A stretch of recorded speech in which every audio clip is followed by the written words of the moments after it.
Hello everyone.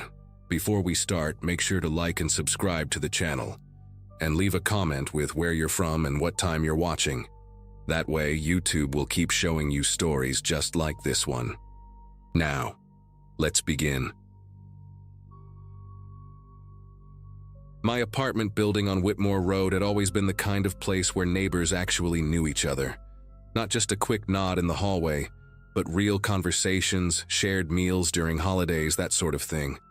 Having turned 34 the previous spring, I had lived in Unit 4B for almost 6 years by December of 2022, long enough to know everyone by name and most of their stories too. The building itself was nothing fancy, a 3-story brick structure built sometime in the 70s, with creaky radiators and windows that let in cold drafts during winter. But the people made it feel like home. We had young couples, a few single professionals like myself working in insurance claims processing, and several elderly residents who had been there for decades. It was the kind of community that felt increasingly rare in a world where most people barely acknowledge their neighbors exist. Dorothy Callahan lived in Unit 2A, right at the bottom of the main stairwell. She was 73 years old, a retired school librarian with silver hair. She always kept pinned up in a loose bun and these thick reading glasses that made her blue eyes look enormous. Dorothy had moved into the building back in 1994 with her husband Gerald, who passed away from a heart attack in 2015. But the real tragedy in her life happened in 2017, when her only son Raymond disappeared without a trace. He was 41 at the time, lived about 2 hours away in Columbus, and one day he just vanished. His car was found abandoned at a rest stop off the interstate, keys still in the ignition, wallet on the passenger seat. Police investigated for months but never found him, never found a body, never found any real answers. Dorothy never stopped hoping he would come back, but you could see in her eyes that something inside her had broken the day Raymond went missing. She kept his photograph on her mantle, kept his childhood bedroom items in storage, kept waiting for a phone call that never came.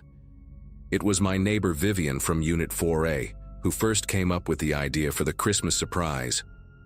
Vivian was a pediatric nurse in her late 40s, one of those people who seem to run entirely on coffee and good intentions. She knocked on my door the second week of December with this excited look on her face, explaining that she wanted to organize something special for Dorothy. The poor woman had been looking more withdrawn than usual lately, barely leaving her apartment, and Vivian thought a gesture from the whole building might lift her spirits during the holidays. The plan was simple. Everyone would wrap a small gift, something thoughtful and personal, and we would leave them all outside Dorothy's door on Christmas Eve night. She would wake up Christmas morning to find a pile of presents from people who cared about her. It sounded sweet, the kind of thing that reminds you humanity is not completely terrible. I agreed immediately and offered to coordinate with the residents on the 3rd floor. By December 23rd, we had collected 17 wrapped gifts from nearly every unit in the building. Some people had bought new things: a soft cashmere scarf, a box of fancy chocolates, a leather-bound journal. Others had gone the homemade route, with knitted mittens and jars of preserves and handwritten cards. I contributed a vintage edition of To Kill a Mockingbird that I found at an antique shop, knowing Dorothy's background as a librarian. We stored everything in Vivian's apartment until the big night, and there was this genuine excitement buzzing through the hallways whenever neighbors passed each other. Even old Mr. Hoffman from 3C, who usually complained about everything and everyone, had contributed a tin of Danish butter cookies. That Christmas Eve, around 11 at night, a small group of us quietly made our way down to the 2nd floor. We arranged all the gifts in a neat semicircle outside Dorothy's door, placed a card on top that read, "From your Whitmore Road family," and tiptoed back upstairs feeling like we had done something genuinely good. I woke up Christmas morning to the sound of screaming, not the startled yelp of someone who dropped something or got surprised. This was a raw, guttural sound that seemed to tear through the walls of the building like it had physical weight. I shot up in bed, my heart hammering against my ribs, and for a few seconds I just sat there trying to process what I was hearing. The clock on my nightstand showed 7:42 in pale green numbers. The screaming continued, rising and falling in waves. And then I heard doors opening in the hallway, footsteps, voices overlapping in confusion. I threw on a sweatshirt and rushed out of my apartment, nearly colliding with Vivian, who had the same panicked expression I must have been wearing. We both knew without saying it, the sound was coming from downstairs, from Dorothy's floor. When we reached the second-floor landing, there were already 4 or 5 neighbors gathered outside Unit 2A. Dorothy's door was wide open, and I could see her sitting on the floor just inside the entrance, surrounded by torn wrapping paper and scattered gifts. She was not screaming anymore, but making this horrible keening sound, rocking back and forth with her arms wrapped around herself. Her face was the color of old chalk, and there were tears streaming down her cheeks in 2 unbroken lines. I pushed past the others and knelt beside her, asking what happened, what was wrong, but she could not form words. She just kept pointing at something on the floor near the welcome mat, a rectangular box about the size of a shoebox, wrapped in plain brown paper with no bow or ribbon. The paper had been ripped open on one side, revealing a white cardboard container underneath. I did not understand at first, could not comprehend why this one package among all the others had reduced her to this state. Then I noticed the smell, faint but unmistakable, something chemical mixed with something organic, and my entire body went rigid with a primal kind of recognition that bypassed rational thought entirely. Vivian was the one who called 911. Her voice was remarkably steady as she gave the address and tried to explain the situation, though I could see her free hand trembling against her thigh. Someone had wrapped a blanket around Dorothy's shoulders, but she did not seem to register it, did not seem to register anything happening around her. I stayed beside her on the floor, not touching the box, not getting any closer to it than I already was. The other neighbors kept asking questions. What is it? What did she see? Should we look inside? But I told them to stay back, told them not to touch anything. I had watched enough true crime documentaries to know that much. The minutes until the paramedics and police arrived felt stretched and distorted, like time itself had gotten stuck in that cramped hallway. I remember staring at the torn brown paper, at the generic white box beneath it, and noticing there was a piece of paper visible through the opening Dorothy had made. It looked like a handwritten note, the letters dark and angular, but I could only make out a few words from my angle. One of them was Raymond. The police cleared the hallway within 15 minutes of arriving. 2 officers in uniform took statements from everyone, while a detective in plain clothes, a tired-looking woman in her 50s named Paulson, examined the scene inside Dorothy's apartment. The paramedics had taken Dorothy to the hospital for shock, and Vivian had gone with her, leaving the rest of us standing around in the first-floor lobby like lost children on a field trip gone wrong. I gave my statement mechanically, explaining the Christmas surprise, how we had arranged the gifts, what time we had placed them outside the door. The officer, taking notes, asked if I had seen anyone unfamiliar in the building the previous night, anyone coming or going who did not belong. I told him no, that I had gone straight to bed after we finished setting up the gifts around 11:15. He wrote everything down without expression, thanked me, and moved on to the next neighbor. It was almost noon before Detective Paulson came down to the lobby and gathered us together. Her face was carefully neutral, the kind of professional mask that people in her line of work must practice for years. She told us that the contents of the package were being treated as evidence in an ongoing investigation, that she could not share details, but that she needed to know if any of us had contributed that particular brown-wrapped box to the gift pile. We all looked at each other, shaking our heads, a chorus of confused denials. The truth about what was in that box came out 3 days later, though not through official channels. Vivian had stayed in close contact with Dorothy's younger sister, a woman named Carolyn, who had driven up from Kentucky the moment she heard what happened. It was Carolyn who told Vivian, and Vivian who told me, her voice barely above a whisper, as we stood in the stairwell between the 3rd and 4th floors. The box had contained human remains, specifically a partial set of skeletal hand bones, cleaned and preserved, sealed inside a plastic bag. There had been a silver ring mixed in with the bones, A class ring from Ohio State University with the year 1994 engraved on the side. Raymond Callahan had graduated from Ohio State in 1994. The note inside the box was handwritten in block letters on plain white paper, and according to Carolyn, it said, "Merry Christmas, Dorothy." I kept him close all these years. Now you can too, he screamed for you at the end. I felt physically ill as Vivian recited those words. Whoever had sent that package had not just killed Raymond. They had held on to pieces of him for 5 years, waiting, planning, choosing the exact moment to deliver maximum devastation to a grieving mother. The investigation that followed consumed the next several weeks of our lives.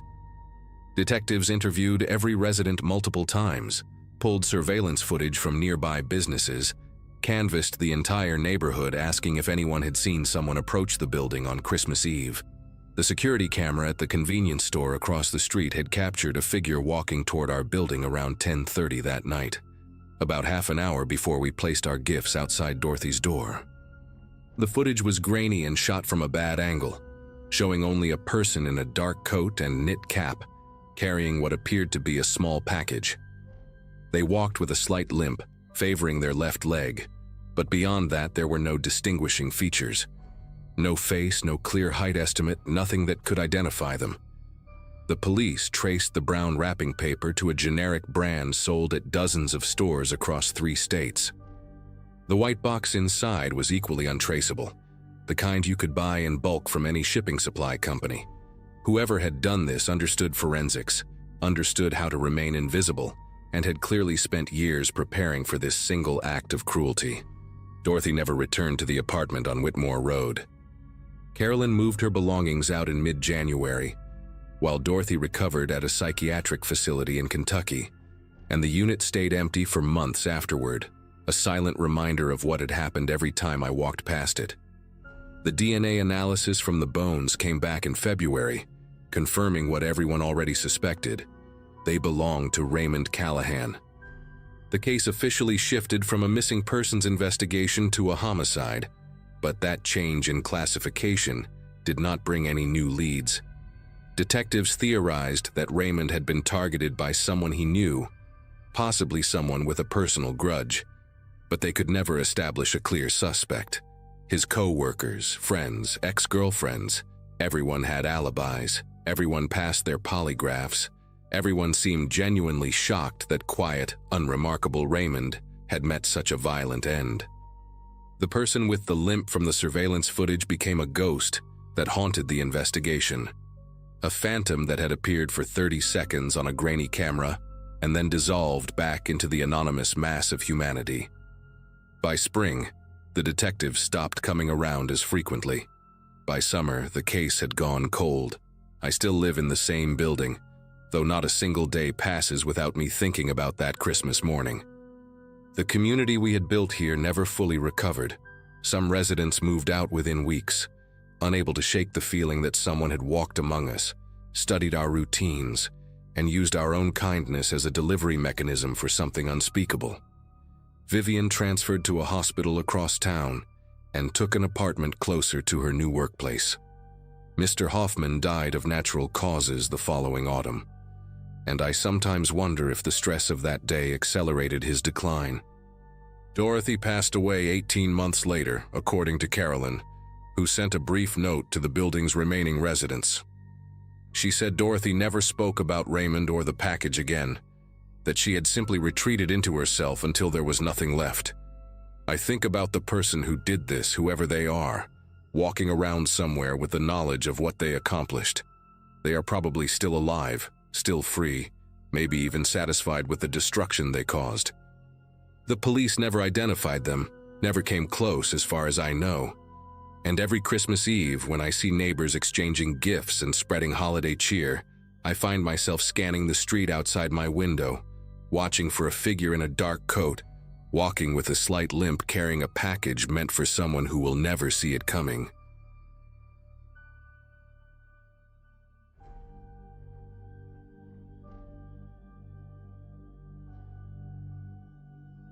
On December 18, 2017, a judge sentenced Victor Holloway to 18 months in state prison. and I finally remembered what it felt like to exhale. My high school graduating class had their 10-year reunion that fall, and while everyone else was sharing photos of their kids and promotions, I was just grateful to be breathing without checking the locks 3 times before bed. We had been together since I turned 24, and by the time the bailiff led him away in handcuffs, I had a crooked nose that never healed right, a restraining order he violated twice, and a collection of medical records thick enough to serve as evidence in court. I sat in that courtroom for 20 minutes after everyone left, just letting myself believe it was actually over. My hands were still, my breathing was normal, and for the first time in years I felt like maybe I could exist in the world without constantly scanning for exits. 7 days until Christmas, and for once, the holiday season did not feel like a minefield. My friend Harper had been my lifeline through all of it. We met working at the same insurance office in Dayton, Ohio, back when my life still made sense. She had moved about 40 minutes north to a small town called Bellefontaine with her husband Greg a couple years prior, and she had been asking me to visit ever since. When she called me 3 days before Christmas and heard that I was planning to spend the holiday alone in my apartment eating frozen lasagna, she practically demanded I come stay with them. They were hosting a small gathering on Christmas night, she said. Just some neighbors and Greg's brother and his wife, nothing fancy. I almost said no out of habit because saying no had become my default setting. But something in her voice made me pause. She reminded me that Victor was locked up, that I deserved to have one normal holiday, that I needed to start rebuilding. So I said yes. I packed a small bag that Friday morning, December 22nd, and drove north through light flurries, telling myself the whole way that this was what healing looked like. Harper and Greg lived in a 2-story colonial on Birch Lane, the kind of house with a wraparound porch and Christmas lights that actually matched. When I pulled into their driveway, Harper came running out in slippers and a cardigan, wrapping me in a hug before I even got my bag out of the trunk. She looked good, healthy, and happy in a way that made me realize how much weight I had lost over the past year. Greg waved from the doorway, holding their golden retriever by the collar so he would not bowl me over. The house smelled like cinnamon and pine, and there was a fire crackling in the living room. For the first 2 days, I did nothing but sleep, eat Harper's cooking, and watch terrible holiday movies on their couch. I did not check the windows. I did not sleep with my phone clutched in my hand. I did not flinch when Greg came around a corner unexpectedly. It felt like borrowing someone else's life, and I was terrified of how much I wanted to keep it. Christmas morning was quiet and slow. Harper made French toast with powdered sugar, and we exchanged small gifts by the tree while snow fell outside. I gave her a scarf I had knitted during all those nights I could not sleep, and she cried a little when she unwrapped it because she knew what those stitches represented. Greg's brother Dennis arrived around noon with his wife Lydia, and they brought enough food to feed a small army. The neighbors started trickling in around 4, a retired couple named the Burks, and a younger woman named Mia who worked at the local library. By 6 o'clock, the house was warm and loud with conversation, and someone had put on a playlist of old Christmas songs that made everything feel golden and safe. I stood in the kitchen helping Lydia arrange appetizers on a platter, and I remember thinking that this was what normal people did. This was what holidays were supposed to feel like. I had almost forgotten. Around 7:30, I stepped out onto the back porch to get some air. The house had gotten warm with all the bodies and the fireplace going, and I needed a moment to myself. The backyard was small and tidy, bordered by a wooden fence that separated it from the neighbors. Snow had been falling steadily all evening, and everything was covered in a thick white blanket that muffled the world. I stood there with my arms wrapped around myself, breathing in the cold and watching my breath turn to fog. From inside, I could hear laughter and the muffled sound of Bing Crosby singing about a white Christmas. I was about to go back in when I noticed movement at the far end of the yard, near the gate that led to the side alley. It was dark back there, the porch light not reaching that far, but I could have sworn I saw a shape. A person, maybe, standing just beyond the fence. I squinted into the darkness, my heart picking up speed despite my best efforts to stay calm. But then Mia opened the back door and asked if I wanted more wine, and when I looked again, there was nothing there. just snow and shadows and my own paranoid imagination. I went back inside and tried to shake it off. 4 years of living in fear had rewired my brain to see threats everywhere, and I knew that. My therapist had warned me about hypervigilance, about how my nervous system would need time to understand that the danger had passed. So I poured myself another glass of wine and rejoined the party, laughing at Greg's terrible jokes and listening to the Burkes tell stories about their grandchildren. But I kept drifting toward the windows.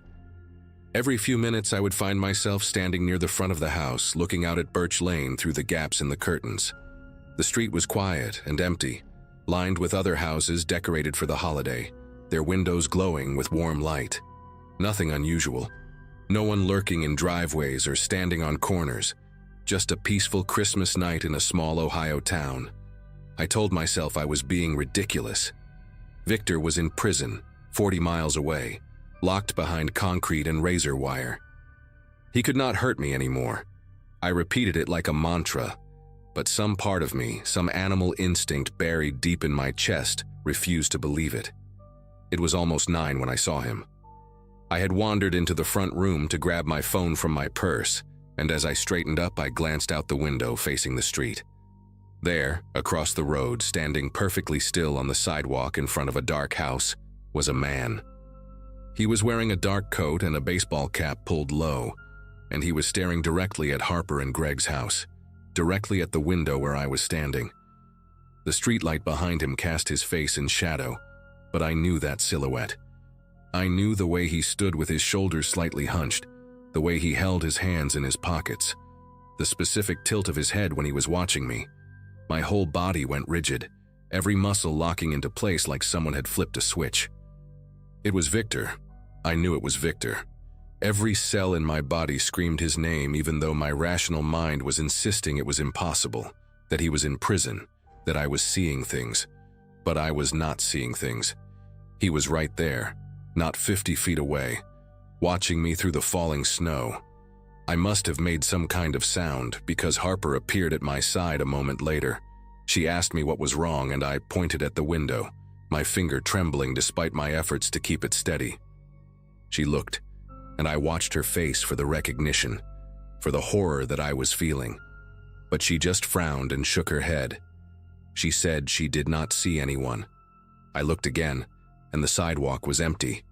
Just snow and darkness and the faint glow of Christmas lights from the house across the street.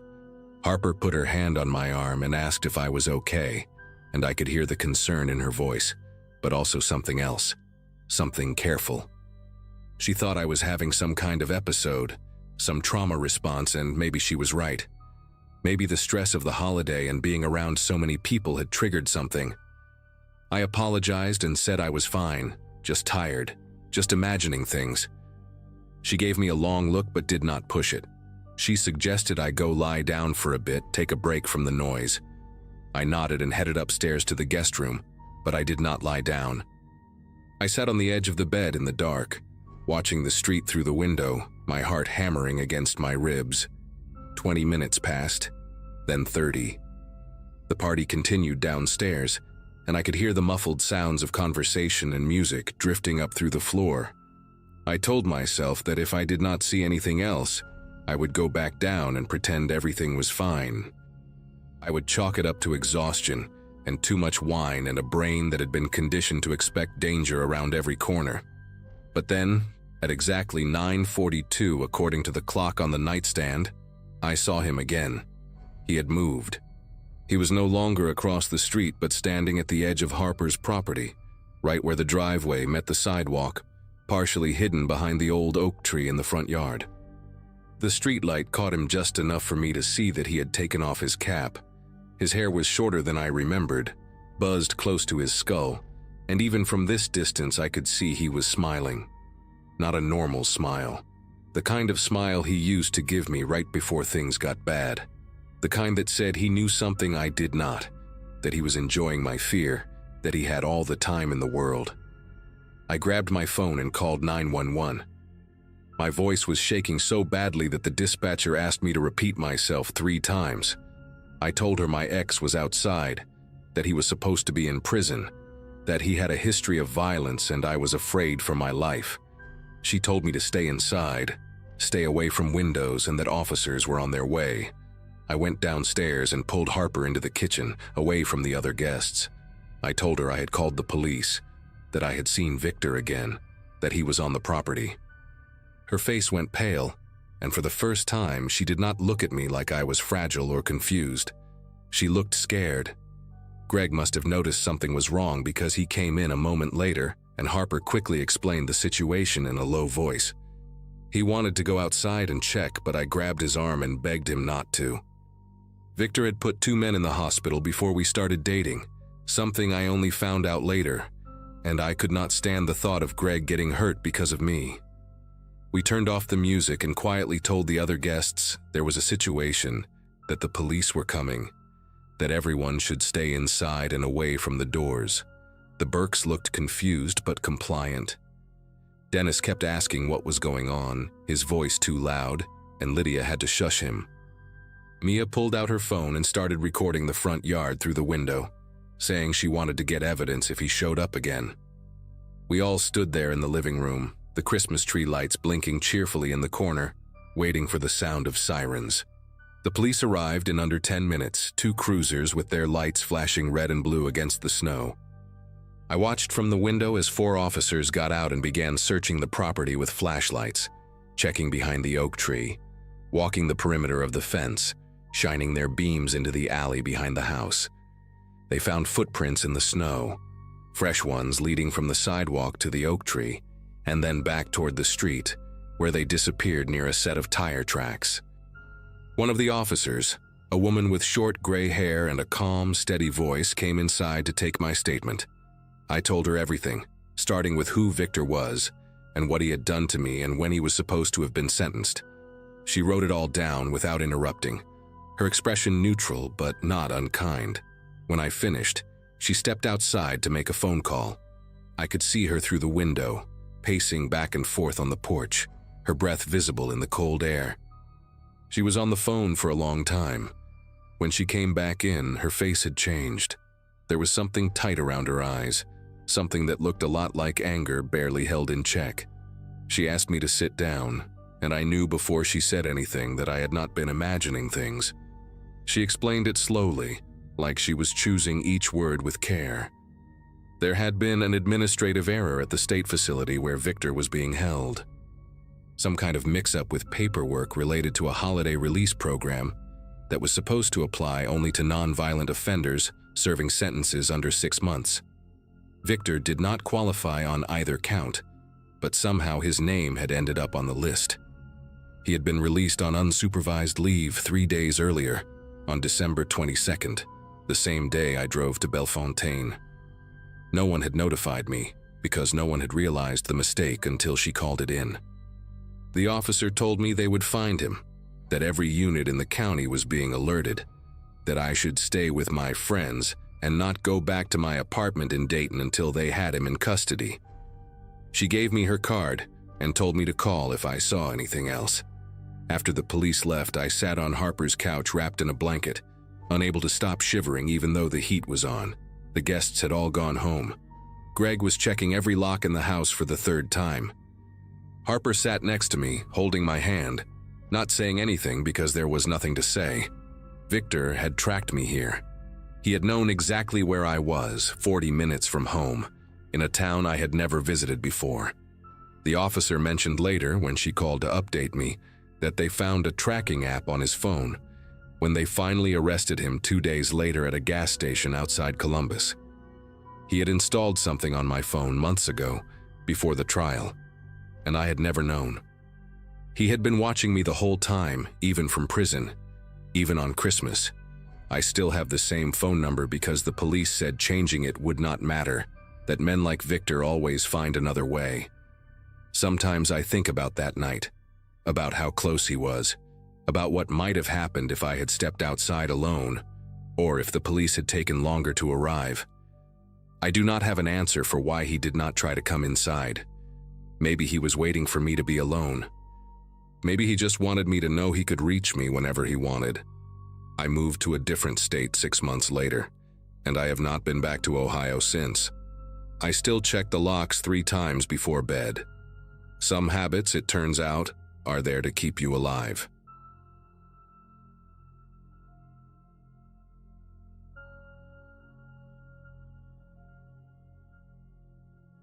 Every year around mid-December, our neighborhood in Ashland, Kentucky puts together a Christmas charity drive at the old community center on Bellefonte Road.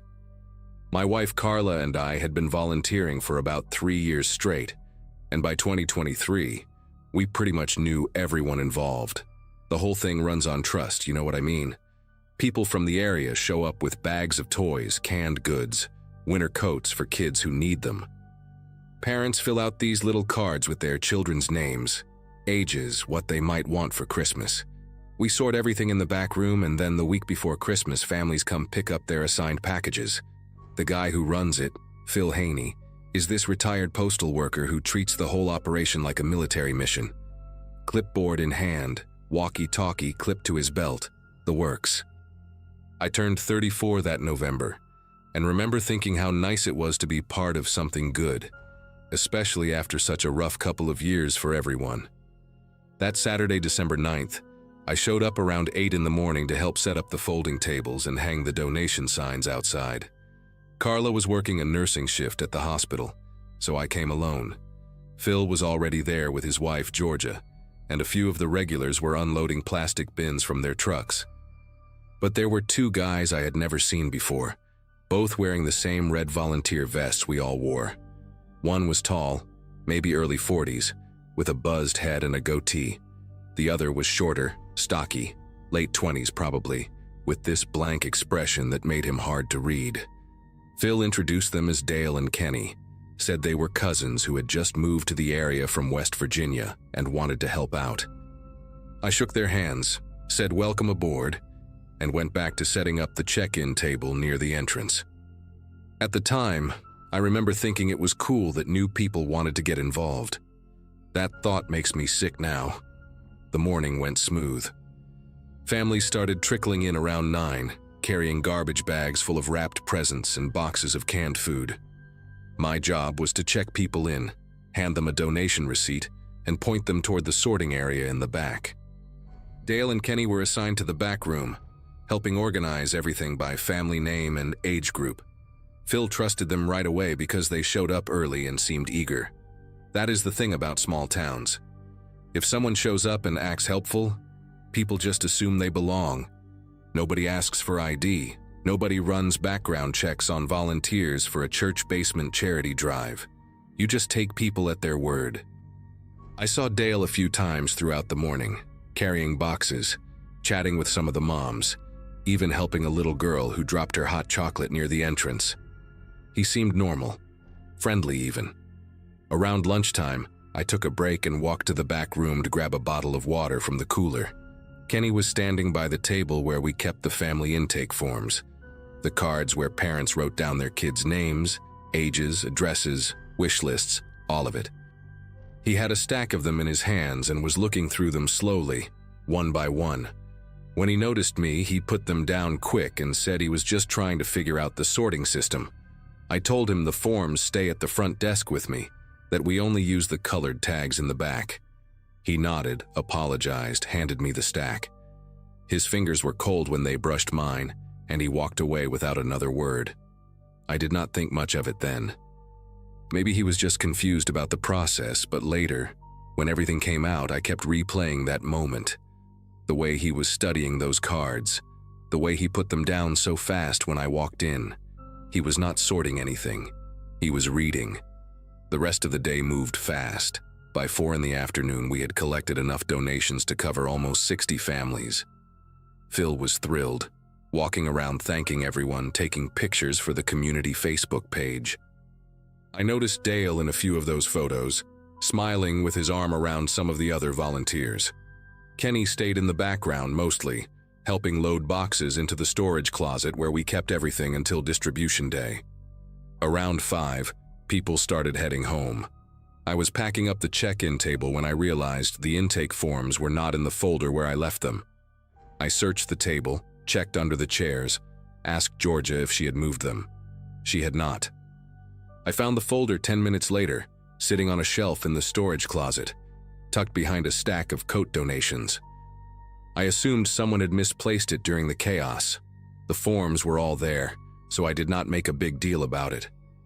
I put them in my bag and brought them home like I always did, so I could enter the information into our spreadsheet for distribution day.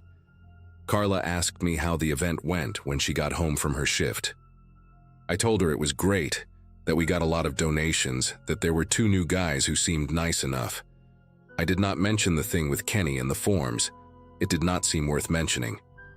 5 days later, on a Wednesday night, I got a call from Phil around 9.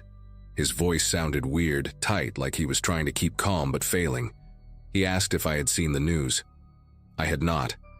Carla and I had been watching a movie, phones on silent. He told me to turn on the local channel right now. There was a story about an armed robbery at a house over in Russell, maybe 15 minutes from where we live. A family had been held at gunpoint while 2 men went through their home, took jewelry, electronics, cash, even the kids' Christmas presents from under the tree. The mom was pistol whipped when she tried to reach for her phone. Both kids, a boy and a girl, were locked in a bathroom for almost 2 hours while it happened. When they showed the security camera footage from a neighbor's porch, I saw them. 2 men in dark hoodies, walking up the driveway.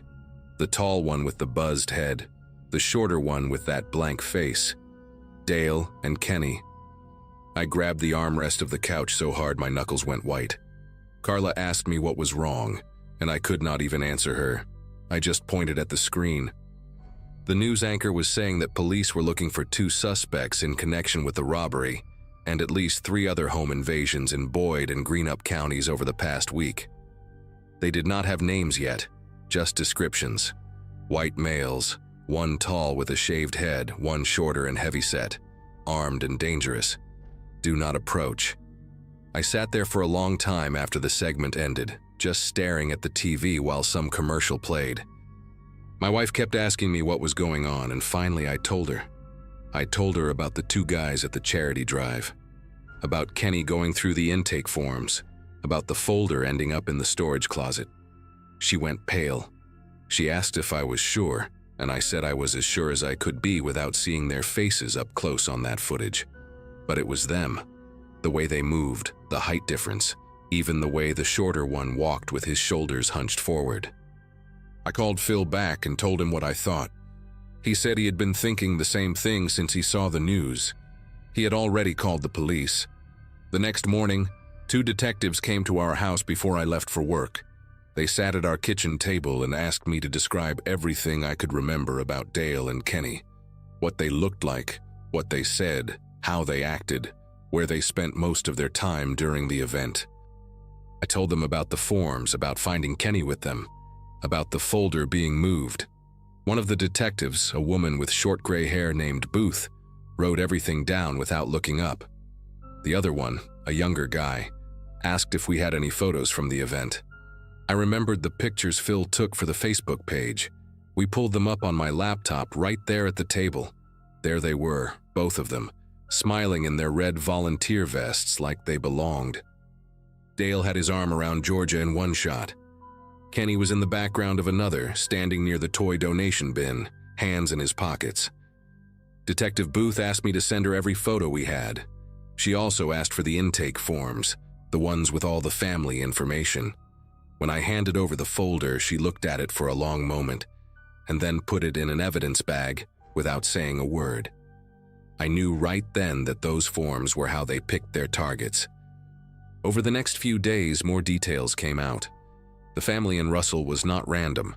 The dad worked night shifts at a chemical plant, which meant the mom was home alone with the kids most evenings.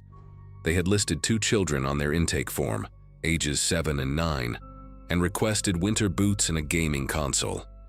The address was right there on the card, along with a phone number. Police confirmed that at least 2 other families hit in the robbery spree had also participated in our Christmas drive. One lived in Flatwoods, about 10 miles east. The other was in Worthington, a small neighborhood near the river. Both had filled out the same intake forms. Both had been robbed while the husband or father was away at work. The men knew exactly when to strike because the forms asked about household size and work schedules. questions we included so we could coordinate delivery times. We never imagined someone would use that information to figure out when a home would be most vulnerable. I kept thinking about all the hands that touched those forms, all the families who trusted us with their personal details. And those two men, standing right there in our community center, wearing our vests, learning everything they needed to know. The police released their real names a week later. Dale was actually Martin Creech, 43 years old, with a record for burglary and aggravated assault going back to 2011. Kenny was his nephew, Cody Blevins, 26, with 2 prior arrests for breaking and entering. They had been using the charity circuit for months, apparently, volunteering at donation drives and food banks across 3 counties to gather information on families in need. Families who were already struggling, who had already been through hard times, who thought they were receiving help. The police found a notebook in their motel room with names, addresses, work schedules, even notes about which houses had dogs or security cameras. It was all written out like a shopping list. When I heard that, I had to step outside and sit on my porch for a while because I could not breathe right. I kept seeing Kenny standing at that table, flipping through those cards with his cold fingers, memorizing every detail while the rest of us carried boxes and smiled for pictures. They caught Martin Creech 3 days before Christmas at a gas station near Huntington, just across the West Virginia border. He tried to run, but did not get far. Cody Blevins turned himself in 2 days later after his face was all over the local news, and someone recognized him at a laundromat. Both of them are in custody now, facing multiple charges including armed robbery, assault, and unlawful imprisonment.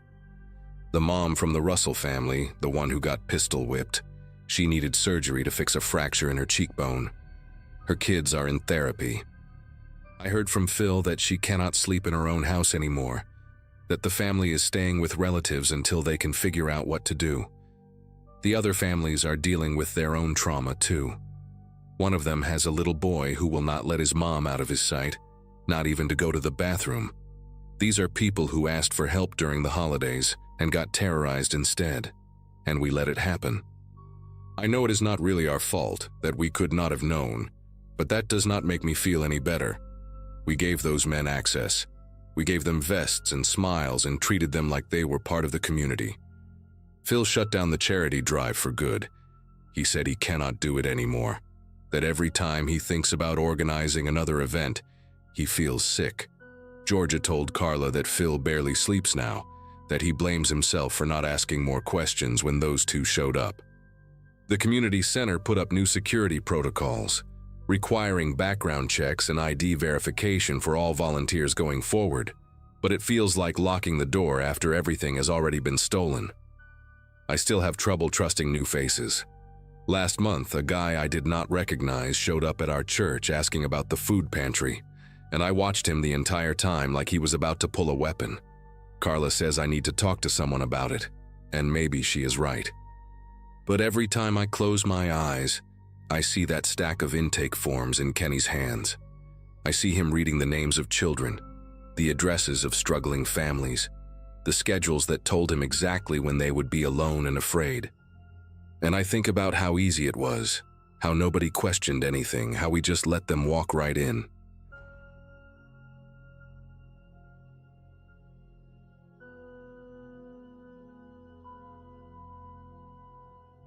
Some memories sit inside you like stones, heavy and permanent, impossible to move even when you desperately want to. For 23 years, I carried one particular memory as if it were made of gold, polishing it every December, bringing it out at family dinners to make everyone smile. My parents, my brother Gavin, aunts and uncles and cousins, they all knew the story by heart. We moved into our apartment on Bleecker Street in New York City, right before the holidays in 1997. A cramped third-floor walk-up with clanking radiators and walls so thin you could hear the neighbors sneeze. My dad worked double shifts at a printing press across town while my mom waitressed at a diner 6 blocks away. And money was tight enough that Gavin and I shared a bedroom with bunk beds pushed against the window overlooking the fire escape. I was 5 that winter, young enough to believe in everything, and Gavin was 9. old enough to pretend he did not believe but still young enough to hope. That apartment was small and drafty, and the hot water never lasted more than 10 minutes. But I loved it because of what happened on Christmas Eve. Gavin shook me awake sometime after midnight, his hand clamped over my mouth so I would not make noise. I remember the feeling of his fingers cold against my lips, the way his eyes were wide and shining in the dim light from the street outside. He pulled me out of my bottom bunk and dragged me to the window, pointing at something on the fire escape with a trembling finger. When I looked through the frosted glass, my heart nearly exploded out of my chest. There was a man climbing down from the 4th floor, dressed in a full Santa Claus suit, red and white with black boots and everything. He moved carefully on the metal grating, one hand gripping the railing, and when he turned his head and saw us watching through the window, he stopped. I remember every detail of that moment with perfect clarity, the way the cold radiated off the glass, the sound of Gavin breathing fast beside me, the distant wail of a siren somewhere in the city. Santa looked right at us and smiled beneath his fake white beard. Then he raised one gloved hand and waved, slow and deliberate, before pressing a finger to his lips. "Stay quiet. Keep the secret." Gavin and I dove back into our beds and pulled the covers over our heads, giggling so hard we almost woke our parents. We had seen Santa Claus, we had actually seen him. It was the most magical moment of my entire childhood. The next morning we told our parents everything, tripping over each other's words in our excitement, describing the red suit and the wave and the finger pressed to his lips. My mom laughed and said Santa must have been running behind schedule and decided to use the fire escape as a shortcut. My dad ruffled my hair and told me I was lucky, that most kids never got to see the real thing. Neither of them seemed surprised or concerned, which only confirmed what Gavin and I already believed. Santa was real. He visited our building, and we were special enough to catch him in the act. That story became a cornerstone of our family mythology. Every Christmas for the next 2 decades, someone would bring it up. Remember when the boys saw Santa on the fire escape? Remember how excited they were? It spread to extended family, to friends, to co-workers at holiday parties. I must have told that story 100 times, adding little details here and there, embellishing the magic until it shone like a polished gem. The way his beard looked so real, the twinkle in his eye, the snow that started falling right after he disappeared down the ladder. Some of those details were invented over time. I know that now. But the core of the memory remained solid and unshakable. Gavin moved to Seattle after college, and we drifted apart the way siblings sometimes do, exchanging texts on birthdays and phone calls on holidays, but not much else. My parents stayed in that same apartment on Bleecker Street for almost 15 years before finally relocating to a retirement community in New Jersey. Life moved forward, and the Santa story became one of those family legends that everyone knows but nobody thinks about too deeply. Then my father got sick in the spring of 2024, a diagnosis that came fast and hit hard, and suddenly I was driving to New Jersey every weekend to help my mom with doctors and medications and all the logistics of watching someone you love fade away. It was during one of those long afternoons at their new place, sitting in the living room while my dad slept in the next room, that my mother said something that changed everything. She was looking at old photo albums, pausing on pictures from that first apartment, and she said, almost to herself, "I always wondered if we did the right thing, not telling you boys what really happened that night." I asked her what she meant, and she looked at me with this strange expression, like she was weighing something heavy in her mind. And then she shook her head and said, "It was nothing, just an old woman rambling." But I could not let it go. Something about her tone, the way she avoided my eyes after she said it, told me this was not nothing. I pressed her, gently at first, then more insistently as she kept deflecting. Finally, she put down the photo album and folded her hands in her lap the way she always did when she was about to say something difficult. She told me that on Christmas morning in 1997, the morning after Gavin and I saw Santa on the fire escape, there had been police officers in the building. 2 detectives in plain clothes going door to door, asking residents if they had seen or heard anything unusual during the night. My parents spoke to them in the hallway while Gavin and I were distracted with our presents, and the detectives told them something that made my mother grip the doorframe to keep from falling. A woman on the 4th floor, directly above our apartment, had been attacked in her home sometime after midnight. She was an elderly widow named Estelle Marino, who lived alone and kept to herself. Someone had broken into her apartment through the window, beaten her badly, and stolen everything of value they could carry. She survived barely and was taken to the hospital in critical condition. The detectives asked if my parents had seen anyone on the fire escape, anyone unusual in or around the building. My mother said she almost told them about what Gavin and I had seen. The man in the Santa suit climbing down from the 4th floor right around the time the attack must have happened. But my father stopped her. He pulled her aside and whispered that we were just kids, that it was Christmas, that telling us the truth would destroy something precious and innocent in us that we could never get back. The detectives had other leads, other witnesses, and they did not need 2 little boys to crack the case. So my parents said nothing. They smiled and shook their heads and closed the door, and they spent the next 27 years watching us tell that story at every family gathering, never once letting on what they knew. My mother's voice was shaking by the time she finished, and there were tears running down her cheeks. She said she had wanted to tell us so many times, especially after Estelle Marino died from her injuries a few weeks later. But the moment never seemed right. And then years passed and it became easier to just let the lie stand, to let us keep our magical memory of Santa on the fire escape. She asked me if I could ever forgive her. I did not know what to say. I just sat there, feeling something cold and dark spreading through my chest, rewriting every warm memory I had ever attached to that night. I drove home that evening in a daze, barely seeing the road in front of me. My mind kept circling back to that moment at the window, replaying it over and over with this new terrible context layered on top. The man in the Santa suit had just finished beating an elderly woman nearly to death. His gloves, the ones he waved at us with, might have still had her blood on them. The smile beneath the fake beard was not the smile of a jolly gift-giver making his rounds. It was the smile of a predator who had just gotten away with something monstrous. And the finger pressed to his lips, that gesture I had treasured for so long, was not a playful request to keep the Christmas magic secret. It was a warning. Stay quiet. Do not tell anyone what you saw.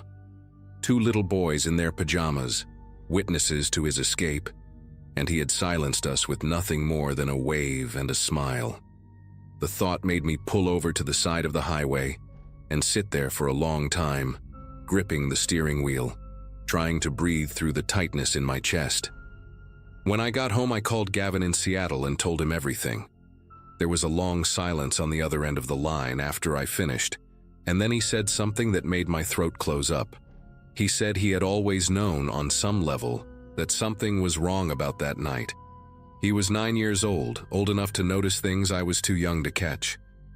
He remembered hearing strange sounds from the floor above us earlier that evening, thumping and scraping that he assumed was just the neighbors moving furniture. He remembered how the man on the fire escape had moved, not with the cheerful energy of someone playing Santa, but with the careful, deliberate steps of someone trying not to make noise. And he remembered the look in the man's eyes when he spotted us at the window, that split second before the smile appeared, when there was something else there entirely. Gavin said he had buried all of that because the alternative explanation was too good to question. Santa Claus, real and magical, right outside our window.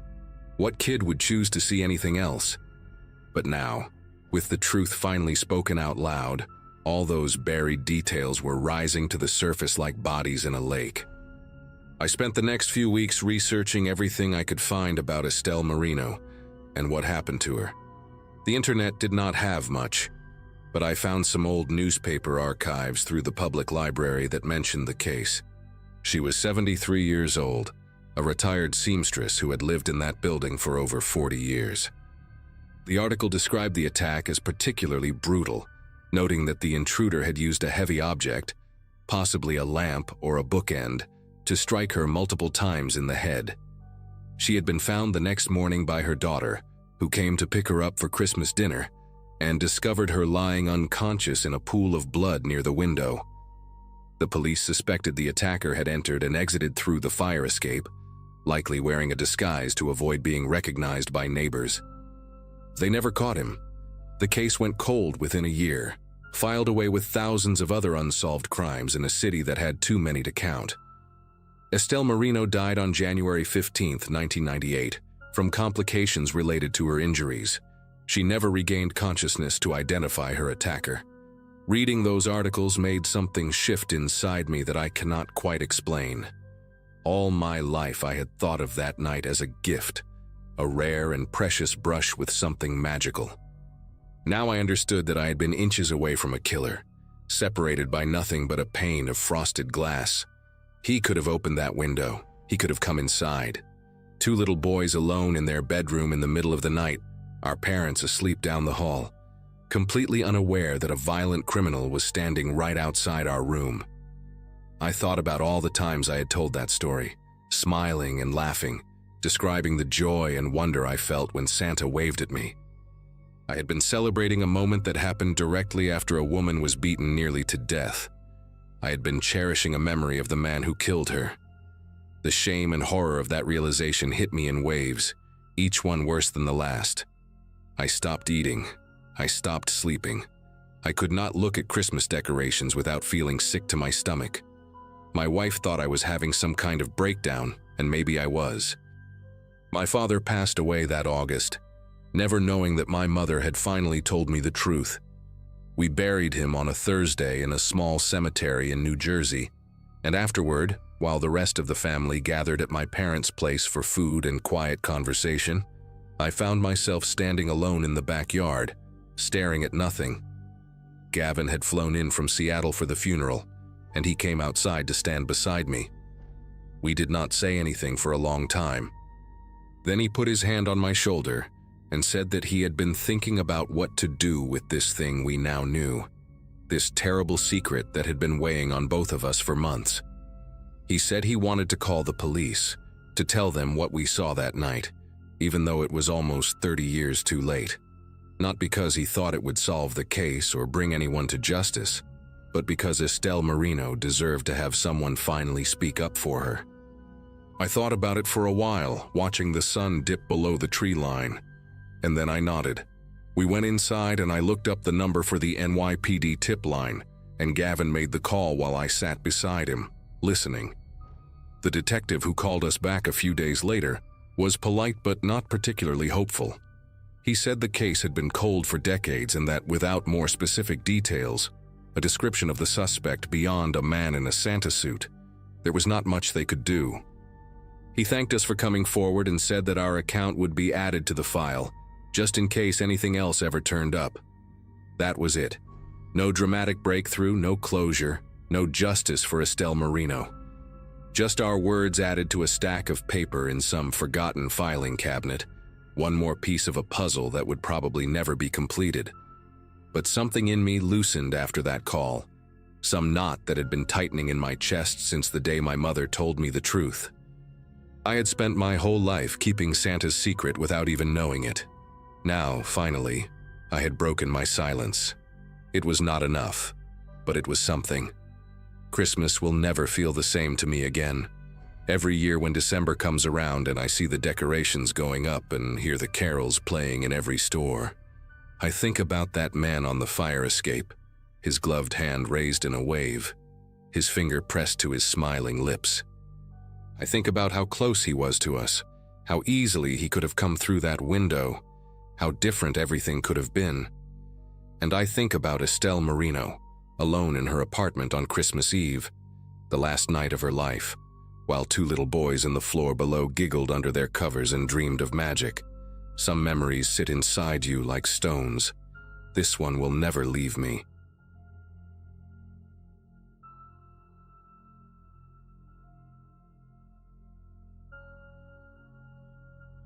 Hannah was triple-checking the thermostat when I spotted him through the living room window. A guy in a full Santa Claus costume, walking down our sidewalk with a big red velvet bag over his shoulder. waving at neighbors like he owned the place. We live in this quiet subdivision outside Charlotte, North Carolina, the kind of neighborhood where people still put up inflatable snowmen and string lights along their gutters every year. My wife and I were about to hit the road for her parents' house in South Carolina, a 5-hour drive we made every Christmas since we got married. I had turned 34 that October, and after 6 years of making that trip, the routine was pretty much automatic by then. Pack the car, set the timers on the lights, adjust the heat, lock up, and go. That Saturday morning, 2 days before Christmas Eve, everything felt normal. The sun was bright, the frost was melting off the grass, and Santa was making his rounds. He looked completely authentic, and I mean that. Red suit with white fur trim, shiny black boots, a thick white beard that could have been real for all I knew. He had a friendly face, the kind of guy who looked like he genuinely enjoyed playing the part. I watched him hand a candy cane to one of the Lawson kids from 3 houses down, then pose for a photo with their mom holding up her phone. Other neighbors were outside too, grabbing Amazon boxes from their porches or hanging last-minute decorations, and everyone seemed happy to see him. I figured he was doing some kind of charity thing, maybe from one of the churches on the main road, or a local business trying to spread holiday cheer. Hannah joined me at the window and smiled, saying it was nice to see people still doing stuff like that. We stood there for maybe a minute, watching him move down the street, completely oblivious to what he was actually doing. He made his way to our house about 10 minutes later. I was in the garage loading a cooler into the trunk when I heard the jingling. He had actual bells attached to his belt, which I thought was a nice touch at the time. I stepped out and he gave me this big warm smile, held out a candy cane and said something like, "Merry Christmas, neighbor," in a deep, friendly voice. We ended up chatting for a few minutes right there in the driveway. He asked if we were heading out for the holidays, and I told him yeah, driving down to see family for the week. He nodded and said half the street seemed to be doing the same thing, that it was nice to see people still making the effort to be together for Christmas. I remember thinking what a genuine guy he seemed to be. He asked about the drive, how long it would take, when we were planning to leave. I answered every single question without a second thought. Then he pointed at the Ring doorbell camera mounted next to our front door and made a joke about it. Said something about how those things must drive people crazy with all the notifications, especially around the holidays with all the delivery trucks coming and going. I laughed and told him he was right, that I usually turned off the motion alerts when we traveled, because otherwise my phone would blow up every time a squirrel ran across the porch. He chuckled at that and said it made sense, that there was no point in getting notifications you could not do anything about anyway. I even mentioned that our neighbors, the Mendozas next door, had the same system and probably did the same thing. He thanked me for the chat, wished me safe travels, and moved on to the next house. I went back inside feeling good, thinking about how nice it was to live in a neighborhood where people still looked out for each other. I had just handed a stranger a complete blueprint of our security vulnerabilities. We left for South Carolina around noon that day. The drive was uneventful. Hannah slept for most of it, and we arrived at her parents' house just before dark. Christmas Eve and Christmas Day were great, exactly what you would expect. Good food, her mom's homemade pie, her dad complaining about football, the whole routine. I barely thought about the house back in Charlotte. I checked the Ring app once or twice out of habit, but like I told Santa, I had turned off the motion alerts so there was nothing to see. Just a still image of our empty porch with the wreath on the door. We were supposed to drive back on the 27th, but Hannah's mom convinced us to stay an extra day, so we did not leave until the morning of the 28th. I remember feeling relaxed on the drive home, thinking about how nice it was to disconnect for a few days. That feeling lasted until we turned onto our street. The first thing I noticed was the Mendoza's front door standing wide open. It was maybe 40 degrees outside, way too cold to have your door open like that. Then I saw Phil Mendoza standing in his driveway talking to a police officer, his wife Carmen sitting on the porch steps with her head in her hands. My stomach tightened. I pulled into our driveway and got out, and that is when I saw our front door. It was closed, but the frame around the lock was cracked and splintered, the wood pushed inward like someone had forced it open. I just stood there staring at it for a few seconds, not fully understanding what I was looking at. Hannah came around from the passenger side and grabbed my arm. She said my name, but I could not answer her. I walked up to the door and pushed it open, and the inside of our home looked like a tornado had gone through it. Drawers pulled out and dumped on the floor, couch cushions thrown aside, the TV gone from the wall with just the mounting bracket left behind. They had taken Hannah's laptop from the office, my PlayStation, a small safe I kept in the bedroom closet that had our passports and about $400 in cash. The jewelry box on her dresser was emptied out, including her grandmother's ring that she never wore because she was afraid of losing it. Cabinets in the kitchen were open, and I later found out they had taken a bottle of whiskey and some of Hannah's prescription medication from the bathroom. It was not just robbery, it was violation. Someone had gone through every room in our home, touched everything we owned, decided what was worth taking and what was not. Hannah started crying in the hallway, and I remember feeling this weird numbness, like my brain could not fully process what I was seeing. I called 911 and a patrol car showed up about 20 minutes later, but by then I had already talked to Phil next door and learned that we were not the only ones. The 7 houses on our street got hit that week. 7. The Mendozas, us, the Lawsons down the block, an older couple named the Burks on the corner, and 3 other families whose names I did not even know at the time. The pattern was obvious once the police started putting it together. Every single house that got broken into belonged to someone who had been away for Christmas. Every single one had told the guy in the Santa suit about their travel plans. Phil Mendoza told me he had a full conversation with Santa about driving to Florida to see his brother, even mentioned which days they would be gone. The Lawsons had talked about flying out on Christmas morning. The Burks told him they were spending the week with their daughter in Virginia. All of us had stood in our driveways or on our porches and given this stranger our complete schedules, and he had written it all down somewhere in that big red velvet bag. The cops told us later that he probably had a notebook or a phone in there, keeping track of everything while he smiled and handed out candy canes.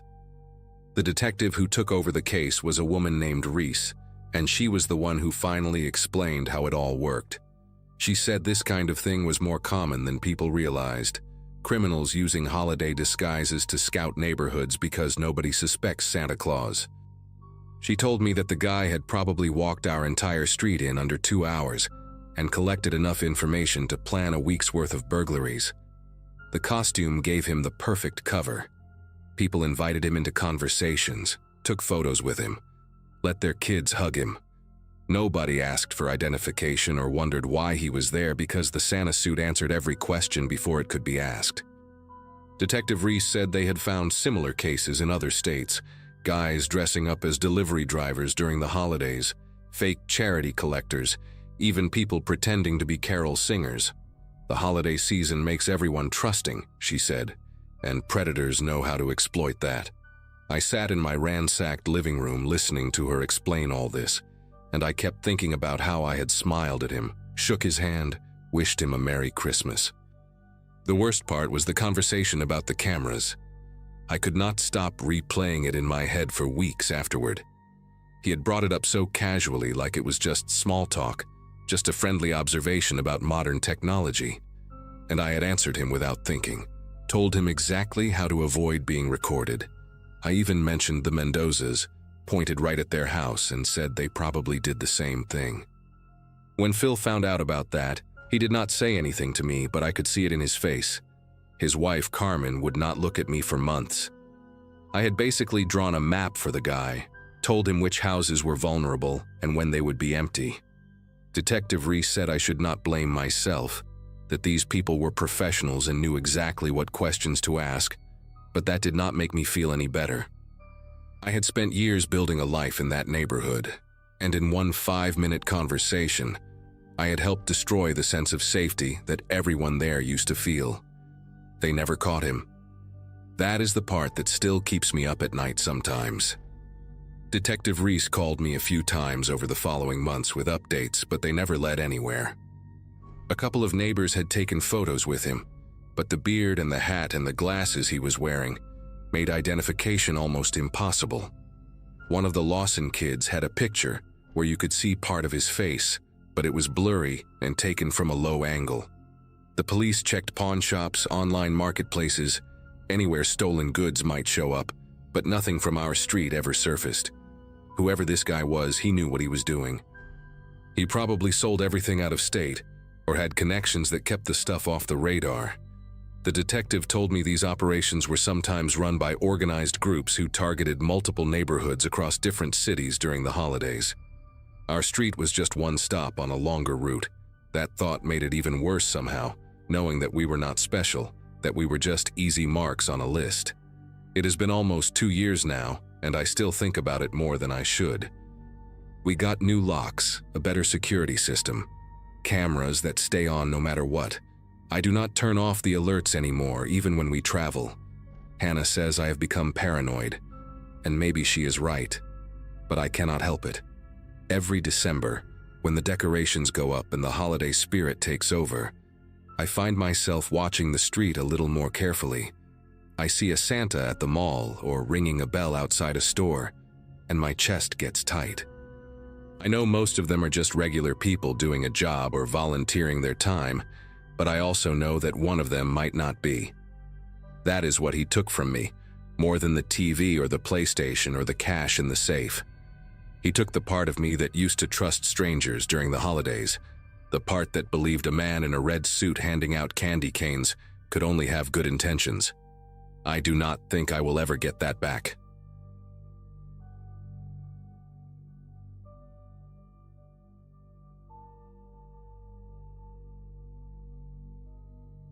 Christmas of 2024 marked the first time I hosted my entire family at my own house.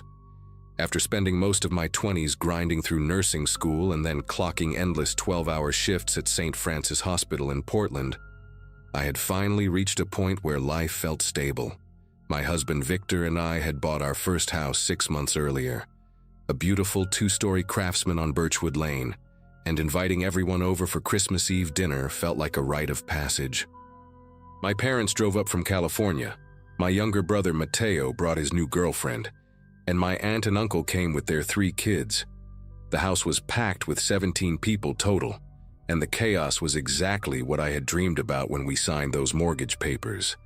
I remember standing in the kitchen that afternoon, watching everyone laugh and argue about the best way to season the ham, feeling like I had finally made it.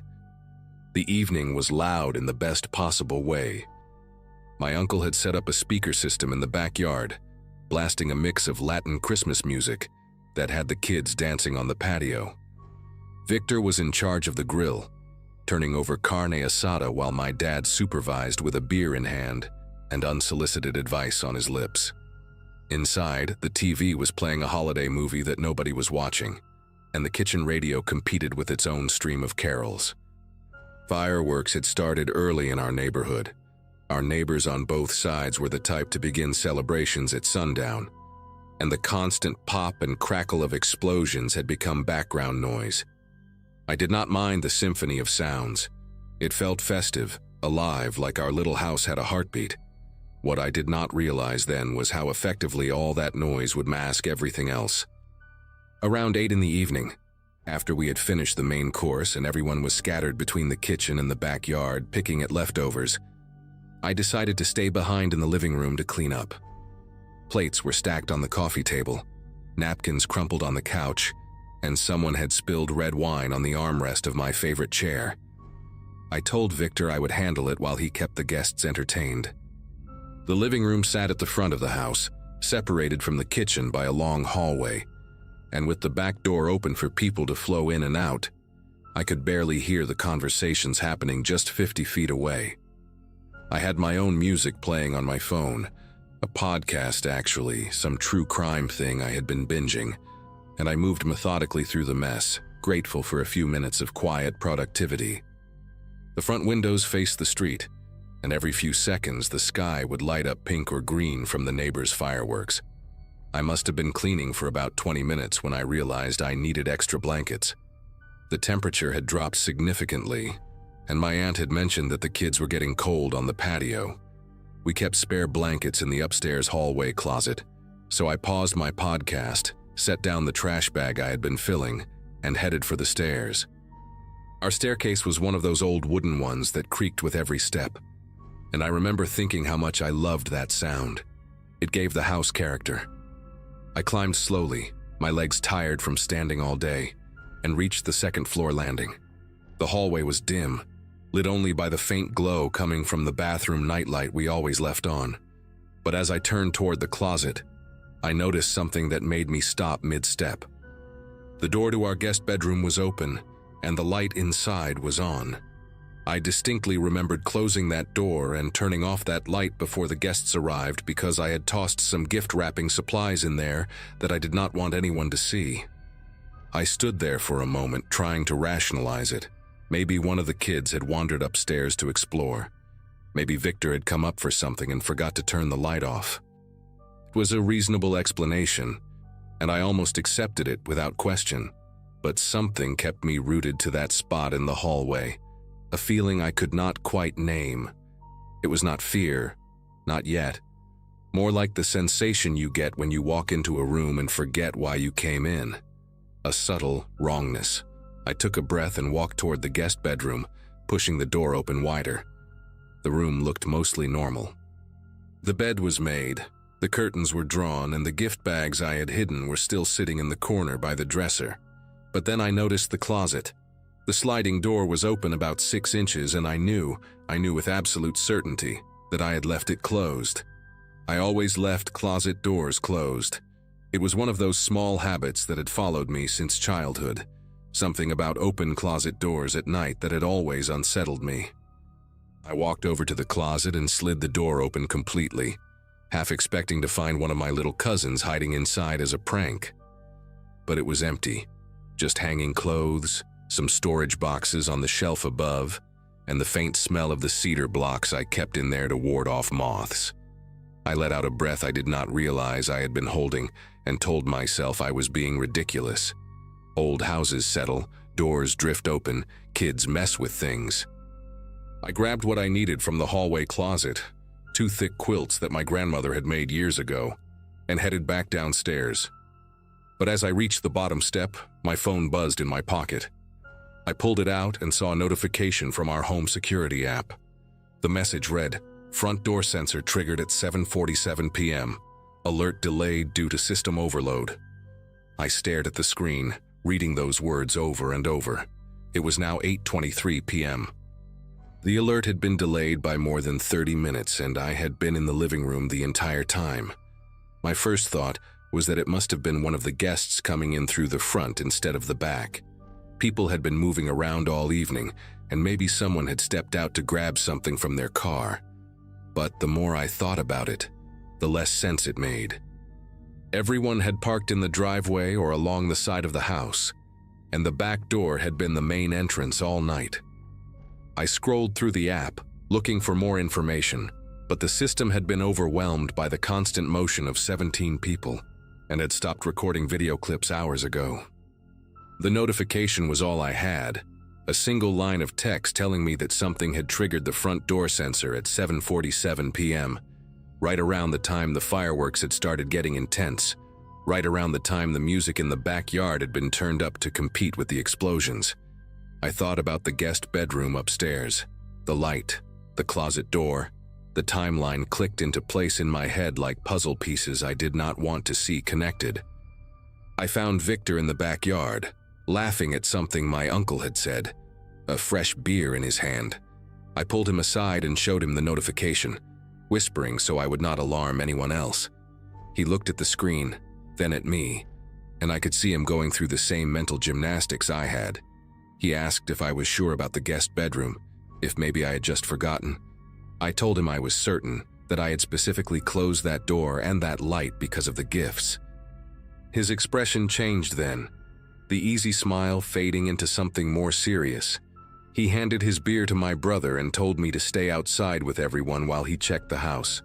I wanted to argue, wanted to go with him, but he was already walking inside before I could respond.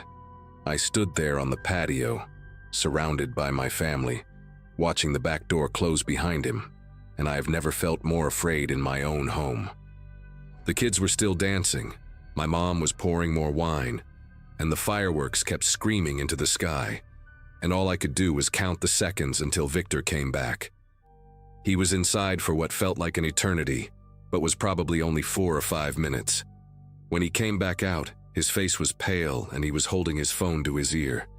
He walked straight to me and spoke quietly, his voice tight in a way I had never heard before. He told me he had found the window in our bedroom unlocked and cracked open about 2 inches. We never opened that window because the latch was broken and it would not stay up on its own. We had been meaning to fix it for months.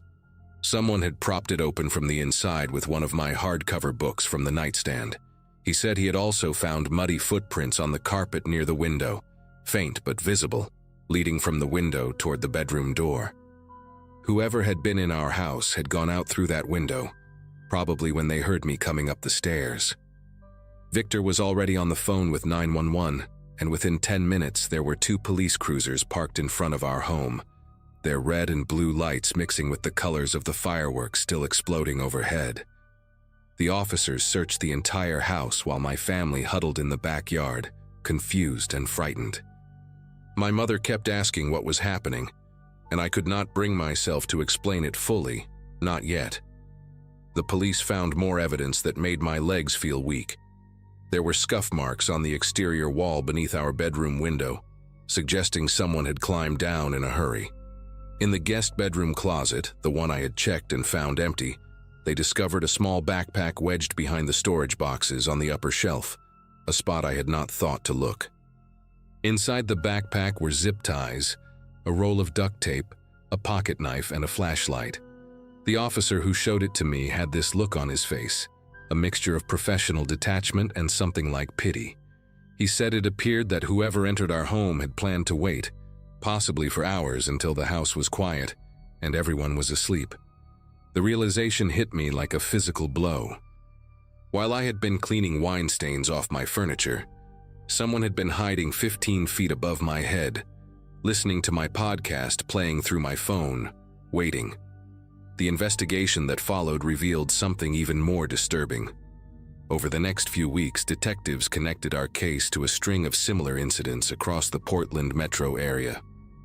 A group of 3 men had been targeting homes specifically on Christmas Eve, taking advantage of the noise, the distractions, and the predictable patterns of holiday gatherings.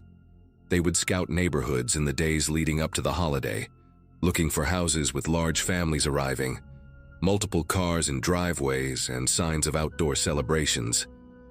Their method was always the same: enter through an unlocked door or window during the loudest part of the evening, hide somewhere inside the home, and wait until the early hours of the morning when everyone was asleep. The police told us they had successfully burglarized at least 6 homes that way over the previous 2 years, and in 2 of those cases, the homeowners had woken up during the robbery and been physically assaulted. We were lucky, the detective said. The fact that I had gone upstairs when I did, that I had noticed the light and the closet door, had likely scared him off before he could settle in for the night. They caught all 3 of them in February after a neighbor's security camera captured their faces during another attempted break-in. I still live in that house on Birchwood Lane. Victor and I talked about moving, but in the end, we decided we would not let what happened take our home from us. We replaced every window latch, installed a better security system with backup alerts, and added motion sensor lights to every corner of the property. My family still comes over for holidays, though now we keep the music a little lower, and I find myself checking every room more times than I probably need to. Sometimes late at night, I think about how close it all came to being different. I think about what would have happened if I had not needed those blankets, if I had just stayed downstairs cleaning until everyone went to bed. I think about that backpack with the zip ties and the duct tape, and I think about the man who packed those items, who waited in my closet in the dark, listening to my footsteps below. Christmas Eve still makes me nervous in a way it never did before. I light candles, I play music, I watch my nieces and nephews run around the backyard, but part of me is always listening now, always checking the shadows, always aware that safety is something you can never fully guarantee, no matter how many people are in the room with you.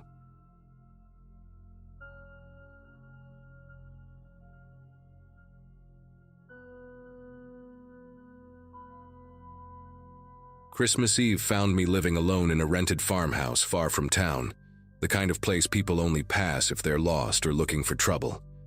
At that point in my life, isolation felt safer than company, and I'd chosen that house because the nearest neighbor was almost a mile away. Work had slowed down for the holidays, so the plan was simple: heat up leftovers, keep the lights low, and let the night pass quietly. Snow hadn't fallen yet, but the cold sat heavy in the air, pressing against the walls like a weight. The wind kept pushing through the trees, making the porch creak in a way I'd learned to ignore.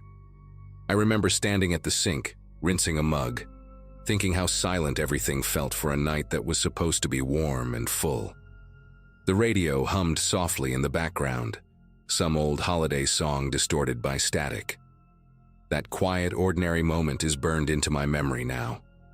The first sound that didn't belong was a dull thud against the front door, not loud enough to be urgent, but wrong enough to pull my attention.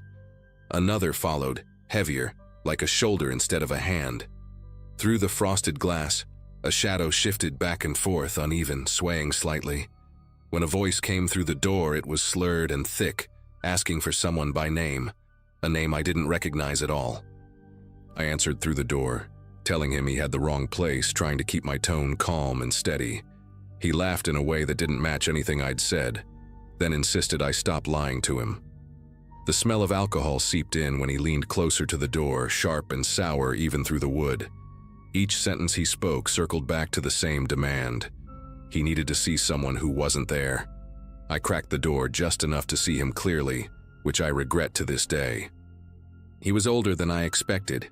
Beard uneven, eyes glassy, clothes damp as if he'd been walking for hours.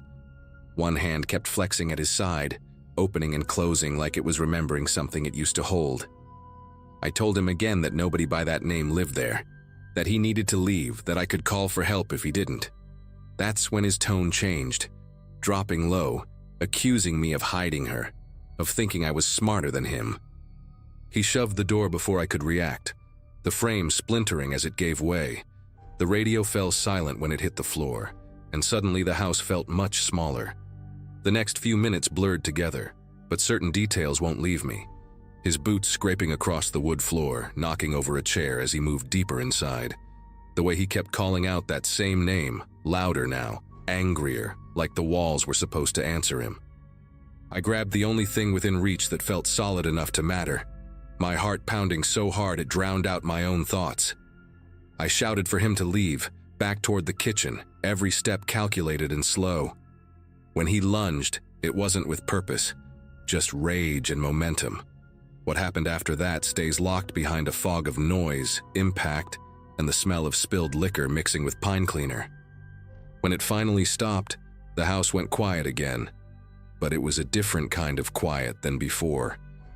I stood there for a long time afterward, listening to the furnace kick on and off, trying to understand what had just happened inside my own living room.